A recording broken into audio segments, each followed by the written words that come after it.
El Colegio Nacional de Educación a Distancia presenta Cívica Séptimo Año. Primera unidad. Construyamos comunidades seguras. Educación cívica. Son reglas de conducta orientadas a que el ser humano asuma una determinada postura frente a la sociedad y al Estado.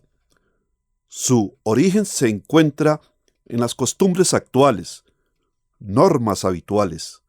Las de mayor importancia están reguladas por el Estado, normas escritas o leyes.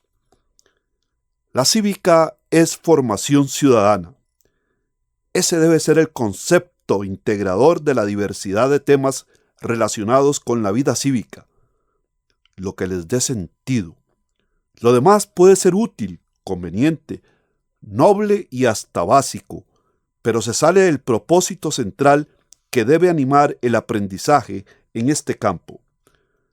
Dada la cantidad de temas que se pueden abarcar en esta materia, su propósito central es formar buenos ciudadanos. En otras palabras, según el Ministerio de Educación, cívica está compuesta por los conocimientos, las competencias, los valores y prácticas democráticas sobre la ciudadanía, en ciudadanía y para la ciudadanía. Educación sobre ciudadanía es 1. La adquisición por parte de las y los estudiantes de los conocimientos necesarios sobre las estructuras y procesos de la vida colectiva. 2. Facilitar el aprendizaje mediante el ejercicio de la ciudadanía, es decir, con la participación activa del estudiantado en experiencias democráticas. 3. Formar para que las y los estudiantes puedan asumir cargos y responsabilidades a lo largo de su vida. En general, es una formación para mejorar la convivencia social y política y que cada ser humano pueda vivir en sociedad según las normas del Estado. Algunos de los conceptos relacionados con la educación cívica son los que se le indican en el siguiente esquema.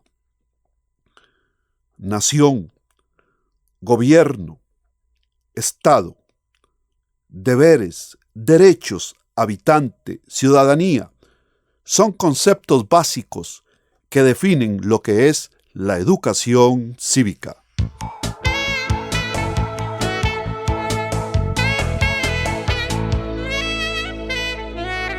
Ahora que ya conocemos un poco sobre los conceptos relacionados con la educación cívica, procuraremos definir cada uno de ellos por aparte. El significado de nación. La nación se define como un grupo humano consciente de formar comunidad que comparte una cultura común y un proyecto colectivo claramente delimitado. Tiene un pasado común, se proyecta hacia el futuro y reivindica el derecho de la autodeterminación. Asimismo, la nación incluye 5 dimensiones: psicológica, conciencia de grupo, cultural, territorial, política e histórica.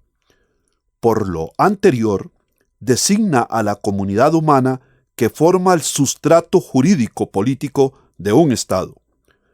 También puede designar a una comunidad humana con ciertas características culturales comunes que las dota de identidad colectiva.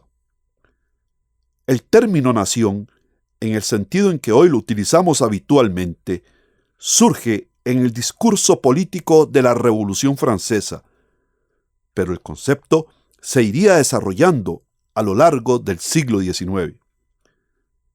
El concepto moderno de nación fue objeto de numerosas definiciones a lo largo del siglo XIX, época en la que se asiste al surgimiento de los nacionalismos en diferentes países europeos. inspirado principalmente en el concepto de nación alemana, se define como una unidad cultural y étnica, mientras que el concepto de nación francesa define a esta sobre todo como un territorio con límites precisos, cuya unidad no se basa en la lengua ni en la raza, sino en el consentimiento, la voluntad de vivir juntos, como decía el escritor francés Ernest Renan.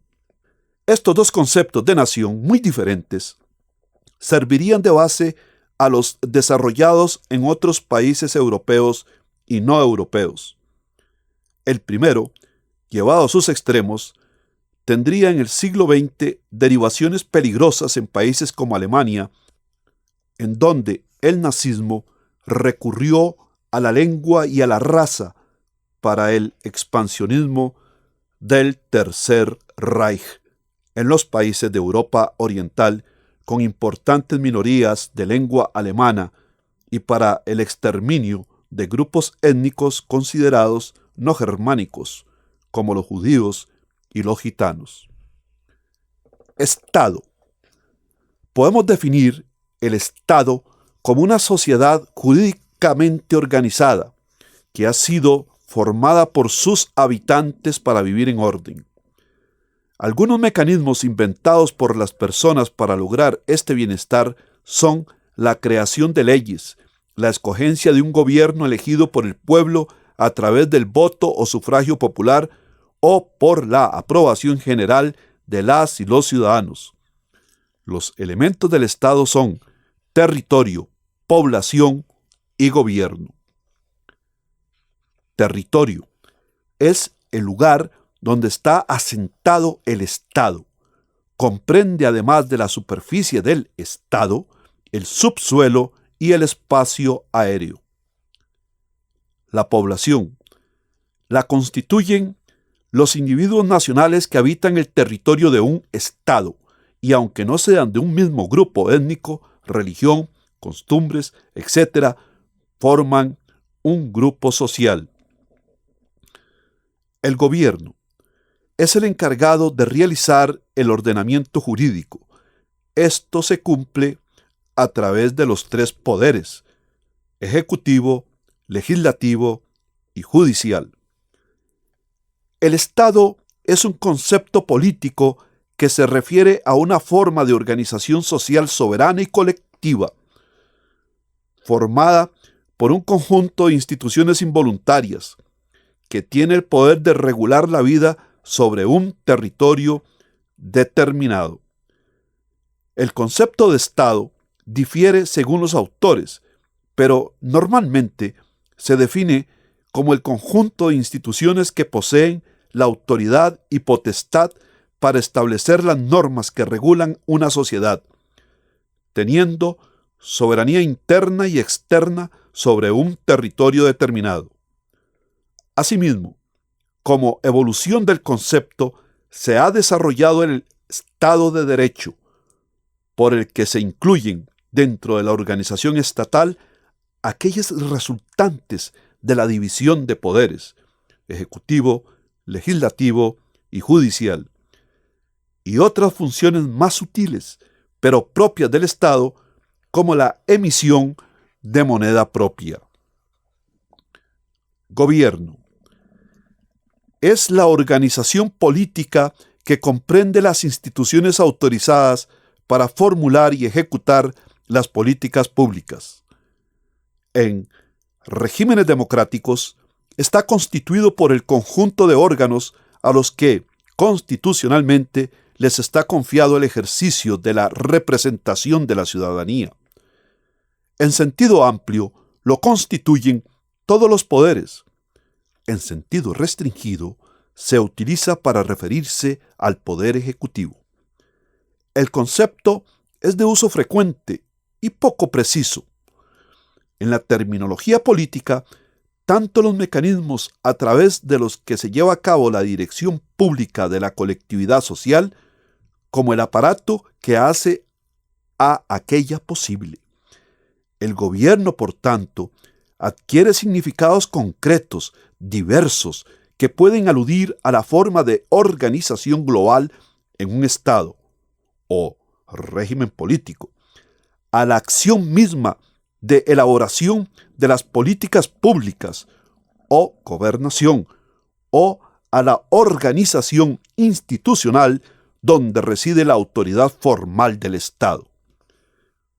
En esta última acepción, el término no solo se aplica para nombrar al conjunto de los poderes públicos tradicionales, legislativo, judicial y ejecutivo, sino que también sirve como sinónimo del último, circunscribiendo así la noción al además restringido alcance.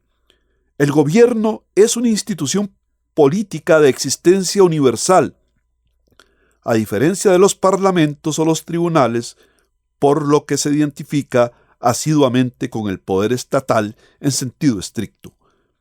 En las democracias actuales, su protagonismo en la orientación de las políticas puede depender de la forma de nombramiento que varía entre los presidencialismos, donde un poderoso jefe de gobierno, directa y popularmente elegido, se rodea de colaboradores, y los sistemas parlamentarios. Ciudadanía joven. En el proceso expansivo de aspiraciones contenidas en las concepciones de ciudadanía, la población joven menor de edad es un grupo poblacional considerado como prioritario en un debate no exento de polémica. Con fines ilustrativos, se puede identificar dos posiciones en extremo opuestas.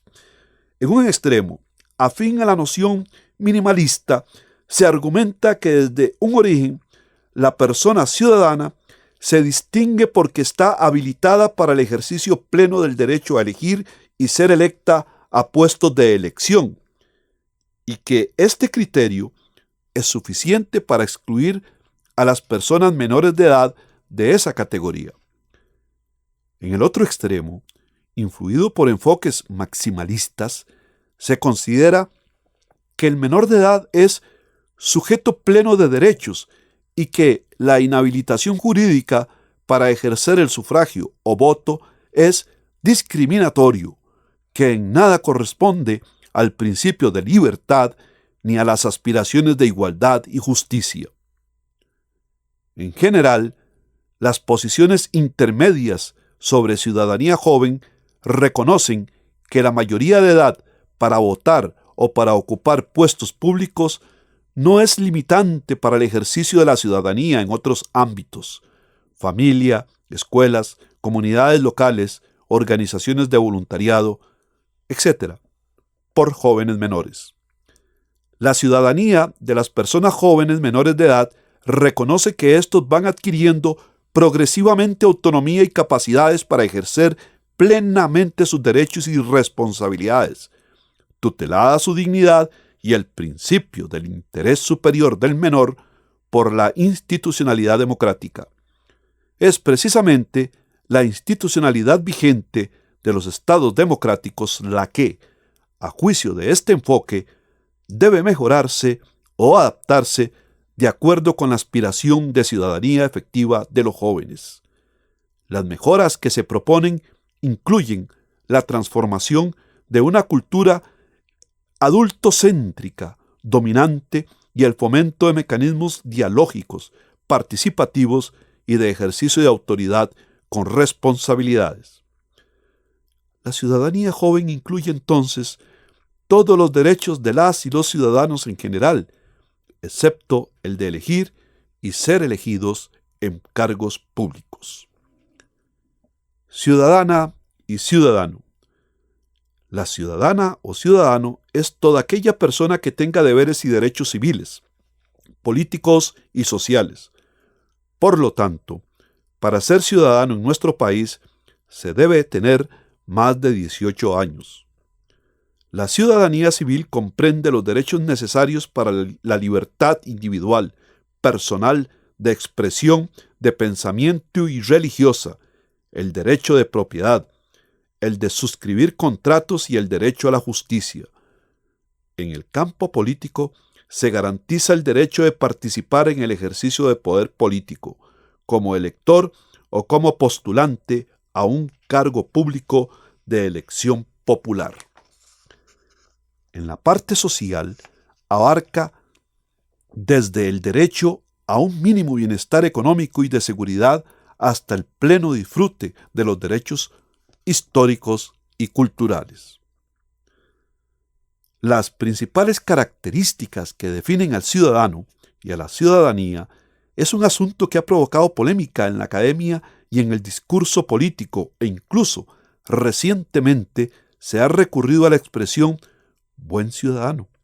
Los enfoques que destacan diversos atributos de la ciudadanía en democracia corresponden a perspectivas que, en su base conceptual, tienen como principales referentes a las tradiciones de pensamiento democrático, provenientes de lo que en la historia de la filosofía y teoría políticas en Estados Unidos y en Europa denominan como liberalismo político clásico y republicanismo cívico.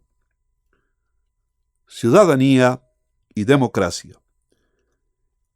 En la historia del mundo occidental, la concepción de la ciudadanía fue evolucionando desde una situación privilegiada de una élite, Grecia y Roma, antes de Cristo, hasta la ampliación de criterios que llevaron a la inclusión de cada vez más personas en esa categoría a partir del siglo XVII.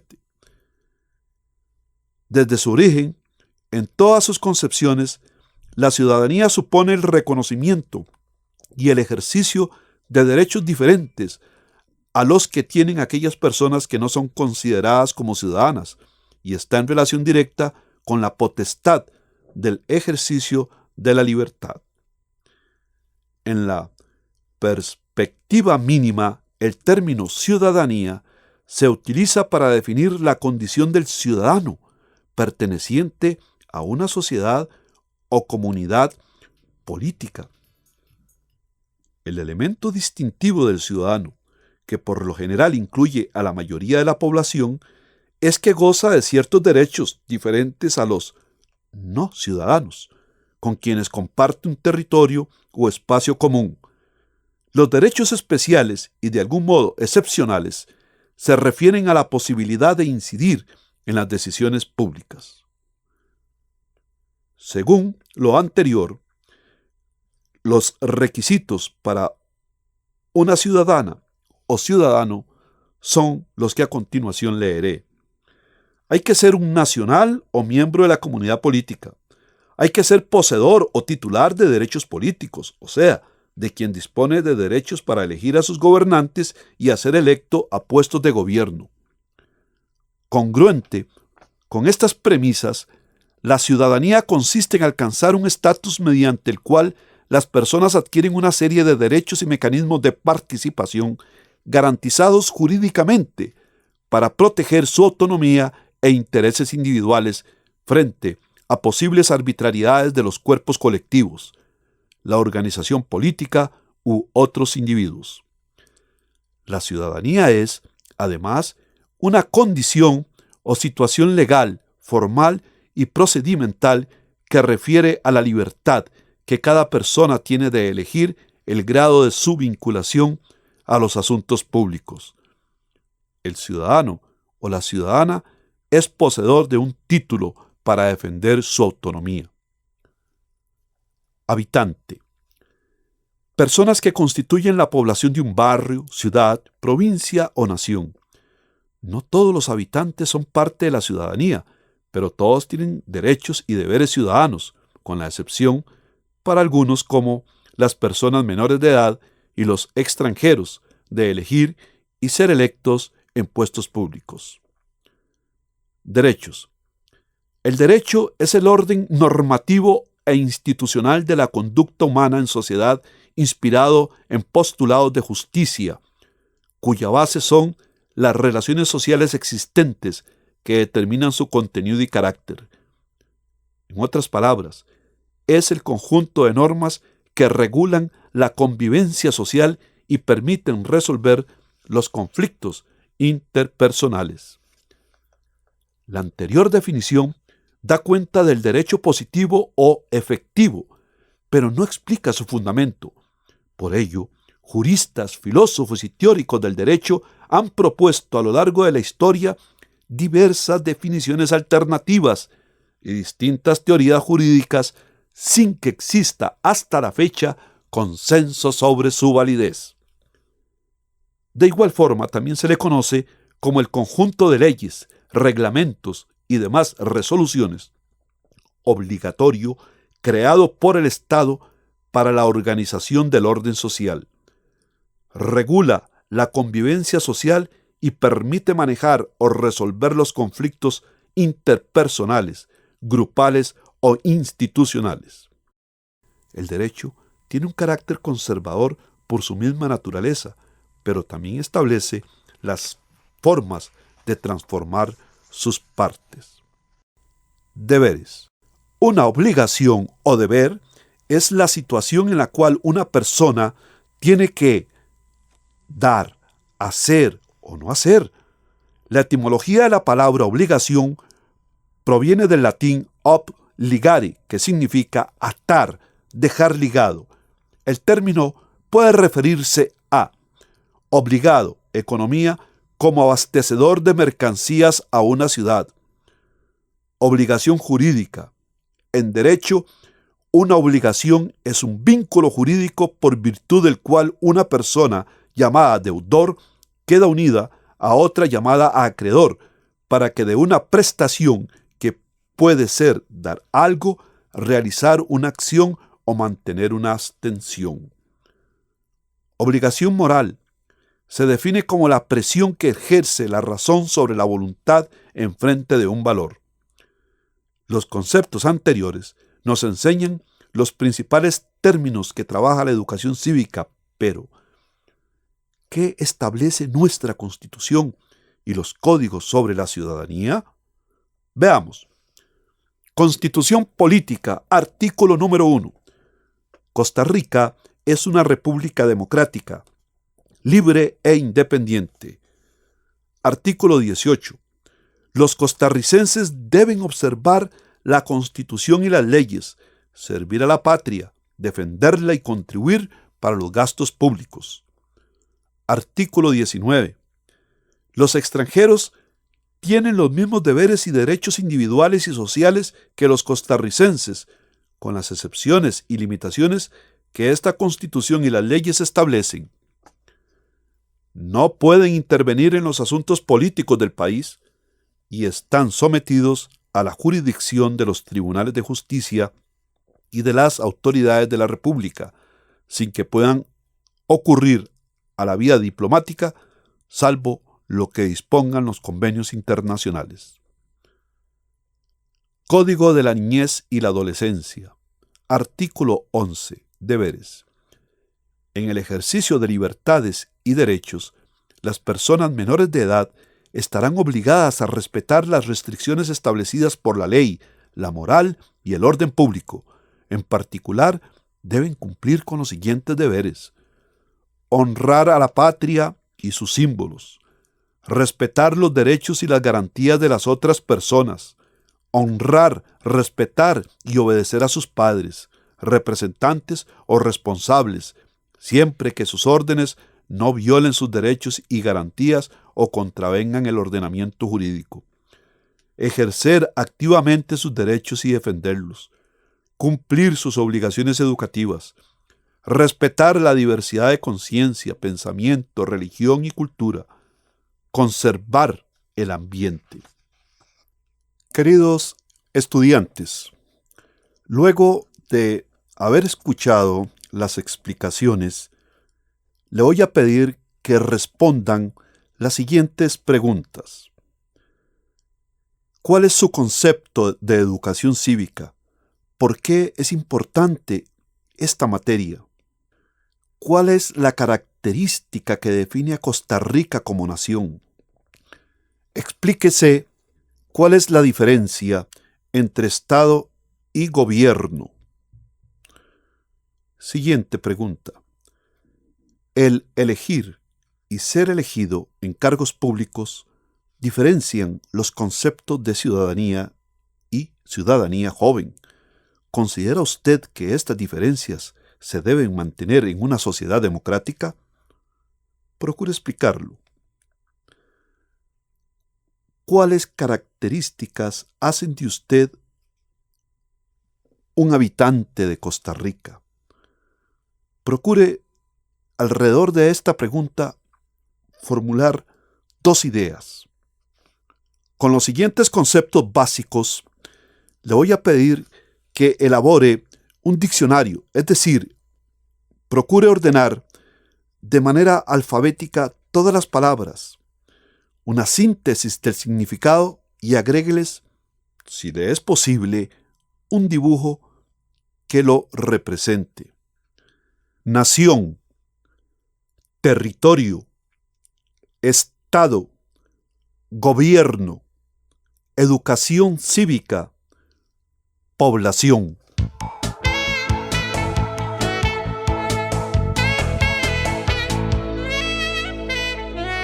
Seguridad ciudadana. Se trata de la necesidad de estar libres de temor, de sentirse libre de amenaza a su seguridad, a no ser víctima de actos de violencia, ya sea robo, homicidio, violencia intrafamiliar o cualquier hecho que vaya contra los derechos humanos relacionados con la vida e integridad física, psíquica, moral y fiduciaria de las personas. Por seguridad ciudadana se entiende la condición personal, objetiva y subjetiva, de encontrarse libre de violencia o amenaza de violencia o despojo potencial por parte de otros. El Informe sobre Desarrollo Humano de 1994 precisa que, al hablar de seguridad ciudadana o seguridad pública, hacemos alusión a una dimensión más amplia que la mera supervivencia física. La seguridad es una creación cultural que implica una forma igualitaria, no jerárquica, de sociabilidad, un ámbito compartido libremente por todos. Esta forma de trato civilizado representa el fundamento para que cada persona pueda interactuar libremente con los demás. De esta manera, frente a los hechos que afectan la seguridad de los ciudadanos, está en juego no solo la vida del individuo, sino igualmente la de la sociedad. Es preciso señalar que la seguridad ciudadana es una parte limitada pero vital de la seguridad humana. Si esta última atiende a formas de vulnerabilidad que comprometen el disfrute de los derechos humanos en general, la seguridad ciudadana se refiere a modalidades específicas de vulnerabilidad, las ocasionadas por la violencia y el desalojo, y a la protección de un núcleo esencial de derechos fundamentales de las personas. El concepto de violencia, a su vez, denota la amenaza, uso de la fuerza física o psicológica con el fin de causar daño o doblegar la voluntad. Finalmente, la noción de despojo remite al acto de privar ilegítimamente de su patrimonio a una persona física o jurídica. La seguridad ciudadana está indisolublemente ligada a muchas otras manifestaciones de seguridad humana, en al menos 2 sentidos. En primer lugar, la generación de la inseguridad ciudadana frecuentemente remite a formas agudas de vulnerabilidad económica, política, social y familiar que alimentan y reproducen la violencia. En segundo lugar, la solución de la inseguridad ciudadana pasa por reducir la vulnerabilidad de las personas frente a la violencia y por el aumento de su capacidad para activar mecanismos sociales de protección y participar activamente en la construcción de su entorno. Así, tanto en su origen como en su solución, la suerte de la seguridad ciudadana depende de la presencia o ausencia de formas más amplias de seguridad humana. La seguridad ciudadana integral está conformada por los siguientes elementos. Número 1. Seguridad pública. 2. Desarrollo humano integral. 3. Desarrollo y fortalecimiento económico. 4. Desarrollo urbano sustentable y protección al medio ambiente. 5.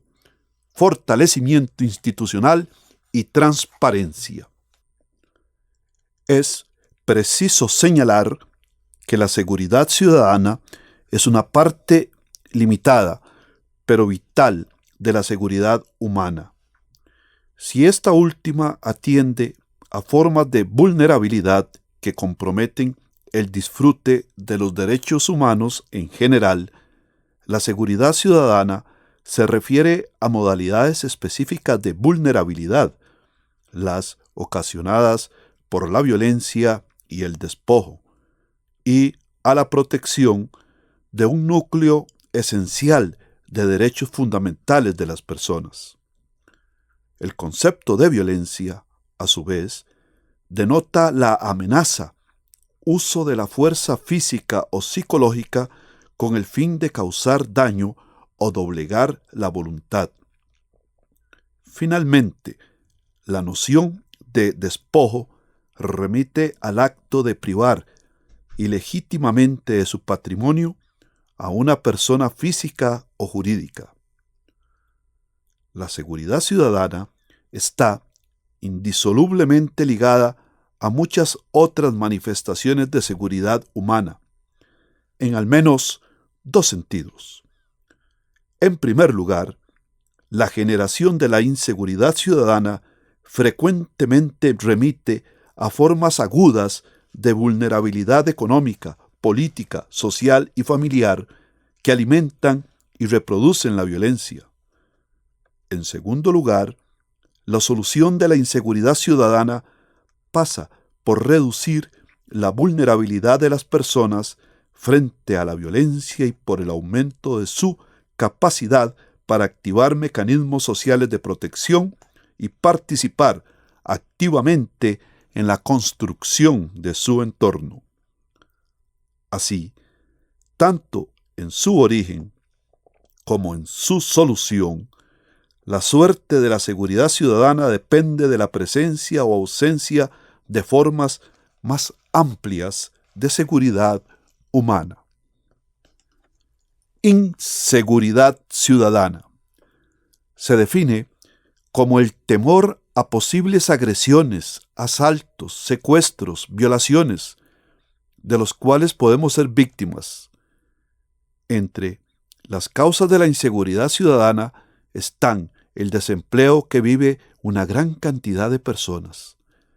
Las personas que atentan contra los bienes y la integridad física de los ciudadanos lo hacen frecuentemente por no tener un empleo estable que les garantice ingresos suficientes para mantener a su familia. También se identifica la pobreza como otra causa que puede generar agresividad y que provoca, además, altos índices de delincuencia que, generalmente, se producen en las zonas marginales de la ciudad. La falta de educación es otra causa. La escasa y muchas veces inexistente educación de la ciudadanía genera delincuencia, agresividad y, por supuesto, inseguridad en aquellas personas que se mantienen al margen, pero que son quienes sufren las consecuencias de esta situación. El 10º informe Estado de la Nación reportó que la inseguridad ciudadana figuraba como el principal problema nacional en las percepciones de los y las costarricenses. Una medición efectuada por el Proyecto de Opinión Pública de Latinoamérica, la POP, en el 2006, encontró que entre 2004 y 2006 hubo un fuerte aumento en la sensación de inseguridad ciudadana. La proporción de personas que sienten el país amenazado por la delincuencia y, al mismo tiempo, perciben sus barrios como inseguros, se incrementó en casi 10 puntos porcentuales, hasta representar casi la mitad de la población. Se trata de un grupo que siente que la inseguridad ha llegado a su entorno inmediato. Paralelamente, disminuyó el número de individuos que tienen una percepción de inseguridad genérica. País amenazado, pero barrios seguros, que hace 2 años eran el segmento más amplio, mientras en el 2004 había casi 24 puntos porcentuales de diferencia entre ambos grupos, 59% a 36%, hoy día tienen casi el mismo tamaño, 49% a 46%. Además, cuando se indagan los factores que más inciden en la alta percepción de inseguridad ciudadana, se encuentra que ésta se ha incrementado sobre todo entre las personas que viven en la ciudad capital, que han sido víctimas de delitos y tienen menos confianza en sus vecinos, así como entre aquellas que muestran bajo apoyo al sistema. Otros factores, como ver noticiarios en la televisión, también inciden, aunque más levemente. Con respecto a la inequidad, la investigación criminológica ha avanzado, correlacionando específicamente la desigualdad en la distribución del ingreso y el delito.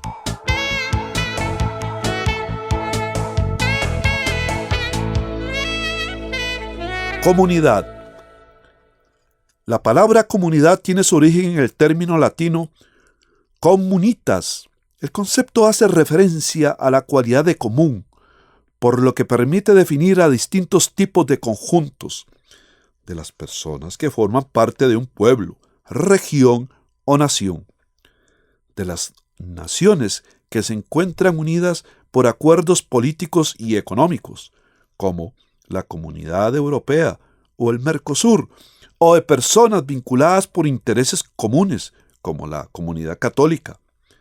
En países como España o Estados Unidos, una comunidad autónoma es una entidad territorial que, dentro del ordenamiento constitucional del Estado, cuenta con autonomía legislativa y competencias ejecutivas.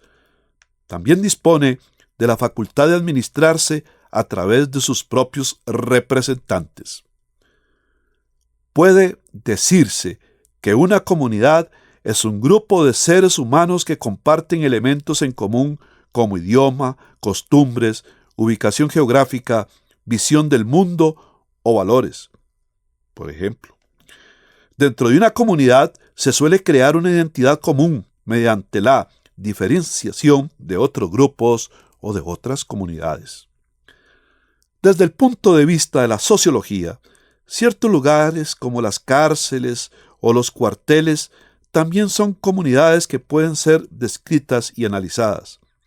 Por otro lado, en el mundo del trabajo, una empresa también es una comunidad, ya que sus integrantes comparten objetivos comunes y se encolumna detrás de una filosofía corporativa.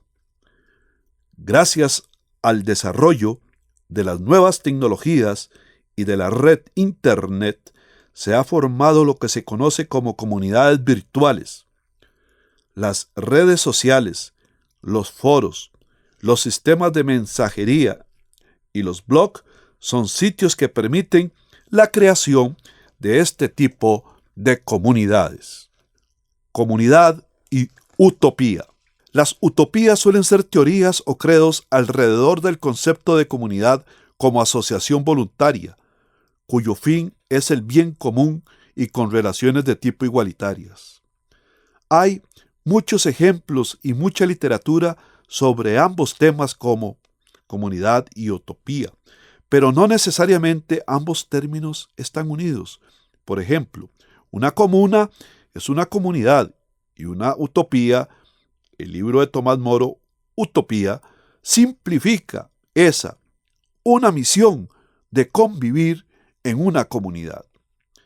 La creación práctica de un sistema de vida con personas que viven juntas no es una casualidad, sino una necesidad para subsistir en el logro de los objetivos comunes. Otra característica es que debe ser autosuficiente en medios de producción y en algunos casos en capacidad de defensa. Es un grupo autárquico. Probablemente debe incluir muy poca gente para poderles controlar dentro del territorio. Seguramente el nivel de cambio social no será muy grande. La interdependencia es muy necesaria. El sistema social será muy obvio y predecible. Los valores pudieran ser opresivos. La especialidad productiva será básica para poder sobrevivir. Habrá muchos bienes que no pueden ser suplidos por la comunidad y deberán de adquirirse desde fuera de ella. El tipo de gobernabilidad sería de asamblea y democrático. Tendría un nivel de servicio mínimo para poder dedicar el mayor número de recursos a la actividad principal y el número de personas o familias que lo componen, probablemente como máximo de unos pocos cientos. Ejemplos de comunidades utópicas o comunas fueron las creadas por socialistas utópicos como Charles Fourier, Robert Owen, Etienne Cabet y otros en los Estados Unidos durante el siglo XIX.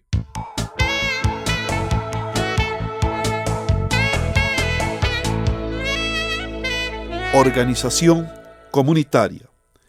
Es increíble lo que podemos lograr con un grupo de gente entusiasta y comprometida cuando nos reunimos en nuestra escuela, en nuestra universidad, en nuestro barrio, en nuestro pueblo o ciudad.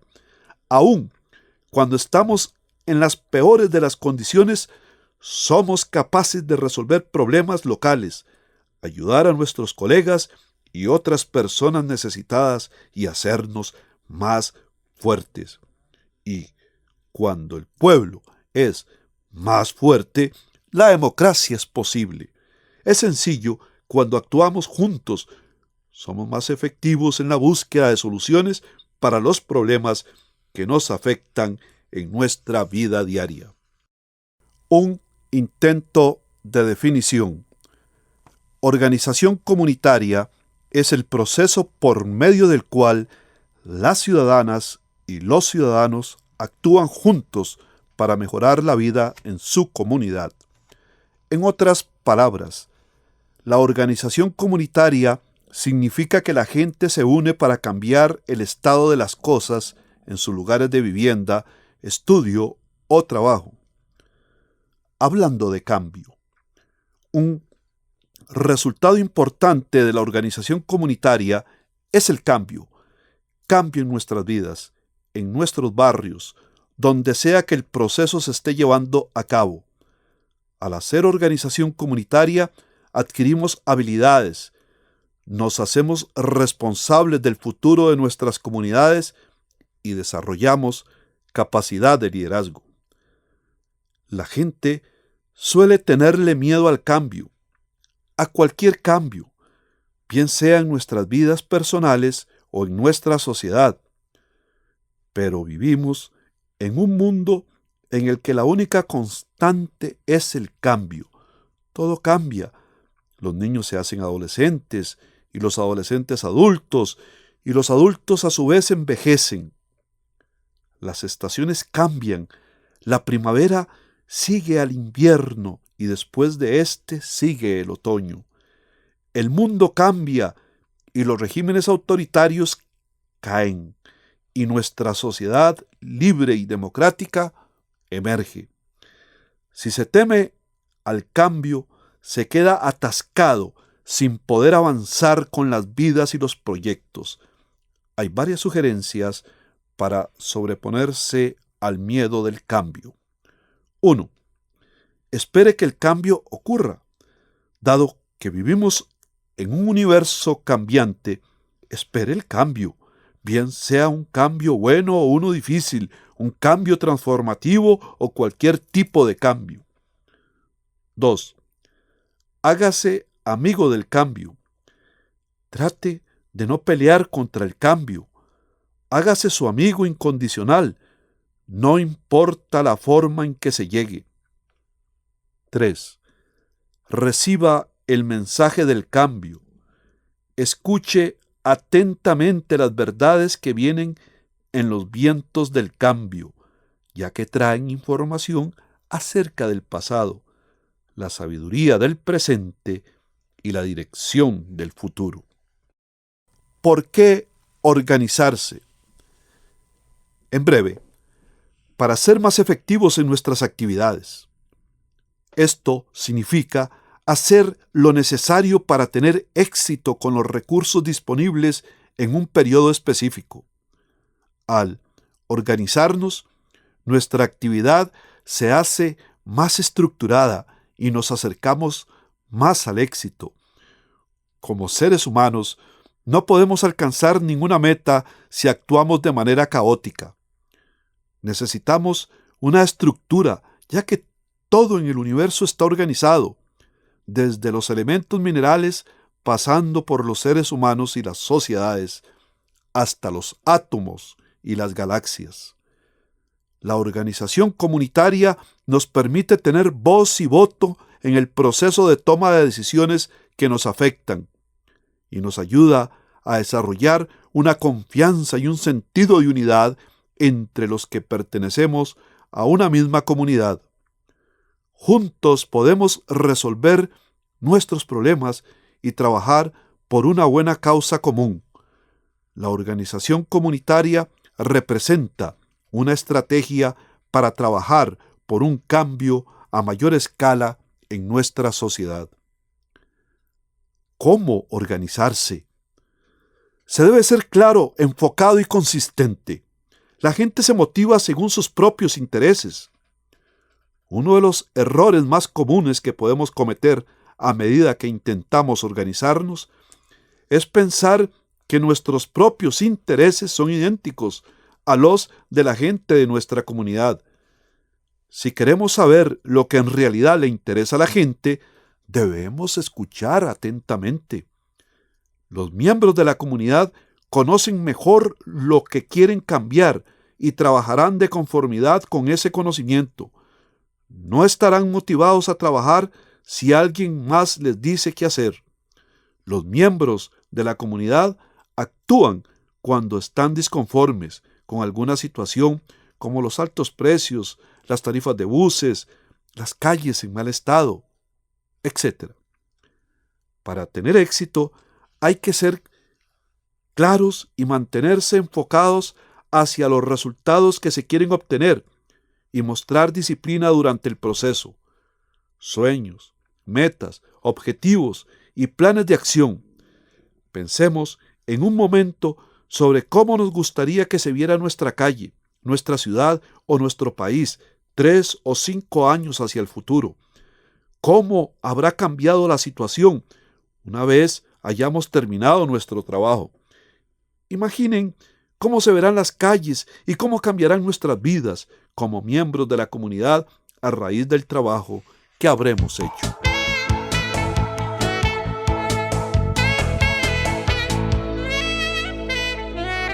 Barrio. La palabra barrio viene del árabe barri, que según el diccionario de la lengua española significa lo exterior, lo propio de las afueras, el arrabal. Cada una de las partes en que se dividen los pueblos grandes o subdistritos. Podemos decir que un barrio es un agrupamiento social espontáneo, determinado y diferenciado, que produce y mantiene las relaciones personales alrededor de puntos clave como la iglesia, la escuela, el comercio o la vivienda. En nuestra habla cotidiana, en el vocablo barrio, hay algo mucho más abarcante y profundo. Ese sentido de barrio adquiere importancia en tanto se le pueden agregar elementos como la solidaridad, el reconocimiento, la vecindad, el espacio público comunitario, las organizaciones locales. El conjunto de estos elementos consolidan el barrio, en el que sus habitantes se sienten miembros de una comunidad. El barrio es el lugar donde crecemos, donde hacemos nuestras primeras amistades. Podríamos decir que el barrio es la extensión del hogar, el jardín colectivo de las personas habitantes de un lugar específico. Cada barrio posee generalmente una peculiaridad muy característica y fácil de identificar que le da identidad propia. Por eso, un barrio es mucho más que un conjunto de calles que lo delimitan. Dentro de un barrio hay todo una cultura latente. Percepción de inseguridad. Queda fuera de duda que la población costarricense considera la inseguridad ciudadana como uno de los principales problemas del país. Prácticamente 1 de cada 5 costarricenses considera la inseguridad y la delincuencia como el problema número 1 del país, seguido de cerca por el alto costo de la vida, el desempleo, y más lejos por la corrupción pública, la drogadicción. Independientemente del rango asignado a cada uno de estos problemas, puede verse que, en proporciones similares, los económicos, costo de la vida, desempleo, pobreza y mal estado de la economía, y los relacionados con la criminalidad y la inseguridad, la delincuencia, drogadicción, corrupción, constituían, en principios del siglo XXI, más del 88% del conjunto de los problemas que más inquietaban a los ciudadanos. El tema de la inseguridad ciudadana surge espontáneamente y encontró resonancia entre los mismos participantes de un proyecto de investigación realizado por el Programa de las Naciones Unidas para el Desarrollo en Costa Rica, como una fuente principal de inquietud. Una y otra vez, los entrevistados transmitieron su temor a la pérdida y el daño del patrimonio personal o familiar, a la violencia y los daños de carácter físico, incluida la pérdida de la vida y el secuestro y muerte, o que violen a uno de sus hijos. Los grupos mostraron, asimismo, la estrecha relación que, en la concepción de la ciudadanía, guarda el de la inseguridad con el de la drogadicción concebida como un fenómeno omnipresente, como un peligro directo al bien físico y emocional de los hijos y como una preocupación inminente frente a la cual los padres tienden a sentirse permanentemente temerosos e impotentes. Como lo manifestaron los participantes de dicho estudio, los temores de que me asalten, que me hagan daño, porque ya no les basta a robar, que se le metan a robar a uno a la casa, asaltos en las calles, en paradas de buses, que algo le pase a los hijos como tráfico de niños, consumo de drogas, venta de drogas en las escuelas y colegios, que se los roben, que abusen sexualmente de los hijos, son parte de la vivencia cotidiana de los y las habitantes del país. Tal ansiedad con el estado de la inseguridad ciudadana no es, en modo alguno, un fenómeno nuevo en el país, aunque sí ha ocupado en la escala de preocupaciones de los principales problemas nacionales un punto muy alto. Asimismo, se ha demostrado que los niveles de victimización real y su percepción por parte de la población distan de corresponderse. La preocupación de los ciudadanos ante el crimen puede situarse en distintos niveles de realidad. En un primer plano, la población suele tener una opinión determinada sobre el volumen y la evolución de la criminalidad en el país, la ciudad y el barrio, así como acerca de la importancia del fenómeno criminal con respecto a otros problemas sociales. Sin embargo, los conocimientos que los ciudadanos poseen sobre tal situación son vagos y en numerosos casos la imagen que tienen de la delincuencia y el delincuente está estrechamente vinculada a juicios de valor y a estereotipos. En un segundo plano, la población suele hacerse cierta idea de la amplitud del riesgo de ser personalmente víctima de algún delito, así como de la evolución en el tiempo de dicho riesgo. En ambos casos, la percepción y las reacciones de los ciudadanos están más o menos relacionadas con ciertas variables individuales y sociales, zona, sexo, edad, profesión, etc. Considerando que la percepción de la inseguridad genera múltiples adaptaciones en la conducta y las actitudes de las personas, seguidamente se expone una tabla que en algunos sentidos refleja la parte más alarmante del panorama de la inseguridad ciudadana. En este gráfico lo que se pretende demostrar es cómo la inseguridad ciudadana, la delincuencia, el alto costo de la vida, el desempleo, la corrupción pública, la drogadicción, la pobreza, el mal estado de la economía, el narcotráfico, la inmigración, han venido creciendo de manera alarmante hasta nuestros días. Evidentemente, tampoco es una preocupación exclusiva de Costa Rica.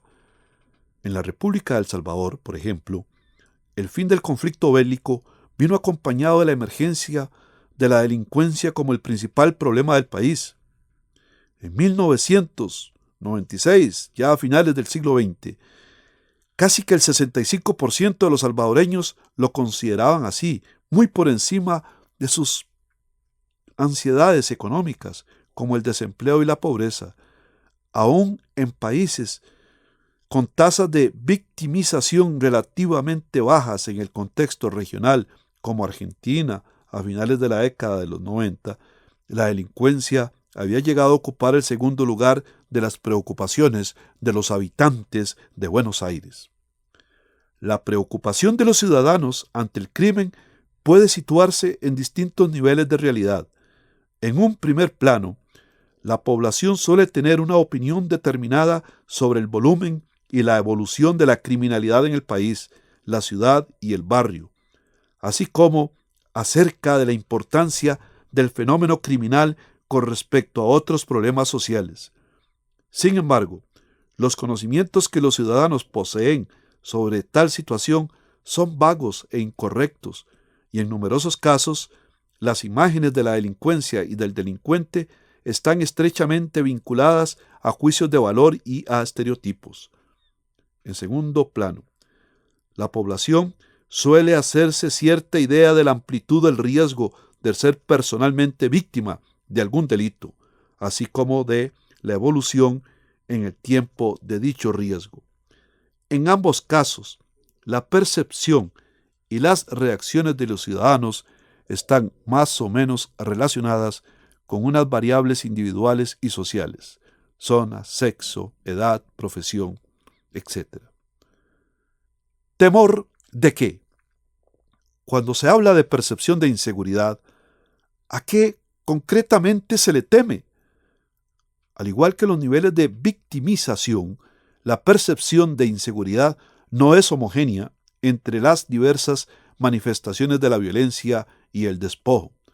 Por ejemplo, la proporción de personas que en el estudio citado participaron indican su preocupación por caminar sola de noche. Asimismo, la mitad de la población costarricense no se siente tranquila al estar sola en su casa de noche. Para tan acusada disonancia, dos explicaciones son posibles. O los niveles de percepción de inseguridad de Costa Rica reflejan exclusivamente la incidencia de las formas de violencia patrimonial o, más probablemente, existen otros factores, aparte de los niveles de victimización que impulsan hacia arriba la percepción de inseguridad en Costa Rica. Una forma alternativa para establecer si los niveles de percepción de inseguridad son anormalmente altos en el país consiste en estimar la brecha que separa la probabilidad atribuida al acaecimiento de algunos hechos de violencia de la probabilidad empírica de su ocurrencia de acuerdo con los niveles de victimización detectados en el país. En todos los casos, la probabilidad percibida de ser víctima de un acto violento es significativamente mayor que la probabilidad empírica. En el caso de la violencia patrimonial, la percepción duplica las cifras de victimización reciente. En los demás, la brecha se magnifica en forma asombrosa. Así, la percepción de inseguridad emocional es más de 8 veces superior a la victimización, cifra que supera las 9 veces en el caso de la violencia física y que alcanza un factor de casi 20 cuando se trata de la violencia sexual. La divergencia entre la relativamente escasa brecha existente en el caso de la inseguridad patrimonial y la enorme divergencia existente en las demás dimensiones sugiere que la alta probabilidad atribuida al acaecimiento de hechos de violencia patrimonial es extrapolada a otras categorías de violencia que presentan niveles menores de victimización. Inseguridad real.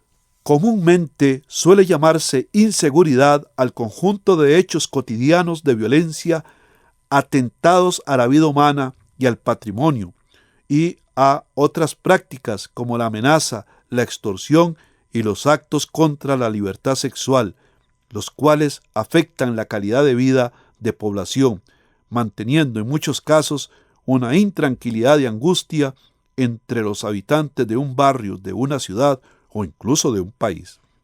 Este es uno de los fenómenos más recurrentes en los albores del nuevo siglo. Por lo anterior, la inseguridad real se define como aquella inseguridad ciudadana que se origina en amenazas o riesgos objetivos de violencia, robo o hurto. Factores asociados a la inseguridad. Explicar los cambios en materia de seguridad ciudadana no es sencillo. Es ampliamente reconocido que el acaecimiento de la violencia y el despojo, así como la intensidad de su percepción, no tienen una explicación monocausal, no tienen una explicación simple. Antes bien, son el resultado de múltiples factores y condiciones que interactúan y en muchos casos potencian mutuamente sus efectos. En este sentido, el principio de etiología múltiple de la inseguridad, del que se derivan consecuencias prácticas importantes. La primera y más sustantiva es la ausencia de soluciones fáciles y obvias para enfrentar el problema, un punto particularmente relevante al analizar las probabilidades de éxito de las prescripciones de mano dura, tan comunes en nuestra región. La segunda consecuencia es de tipo metodológico, considerando que la inseguridad ciudadana es un síndrome con múltiples causas. Resulta pertinente utilizar para su estudio un enfoque epidemiológico que no trata de identificar la causa, sino los factores que se asocian a ella con mayor frecuencia. Aún más, como se verá más adelante, no es la mera yuxtaposición de factores la que permite explicar el fenómeno de la violencia y el despojo, sino su convergencia en circunstancias determinadas. Factores internacionales. La presencia de redes internacionales de crimen organizado, fenómenos como el narcotráfico, el tráfico de armas, la trata de personas e incluso el robo de autos, casi siempre suponen la existencia de complejas redes internacionales. Su presencia impacta en forma demostrable los niveles reales de amenaza a la seguridad y, en algunos casos como el narcotráfico, el robo de autos y el secuestro de menores, puede tener también efectos dramáticos sobre la percepción de inseguridad. Factores ambientales y urbanísticos. Hacinamiento urbano. El hacinamiento está relacionado con altos niveles de estrés y propensión a la violencia, particularmente dentro del núcleo familiar. Asimismo, alguna evidencia sugiere su vínculo con la comisión de delitos contra la propiedad. Es plausible que el hacinamiento contribuya a la percepción de inseguridad por la misma razón por la cual los procesos acelerados de urbanización lo hacen, porque la concentración geográfica de la población hace más evidentes las patologías sociales y multiplica los mecanismos de transmisión informal de información que tienen un efecto decisivo en las percepciones de inseguridad. Por otro lado, la ausencia y abandono de los espacios públicos.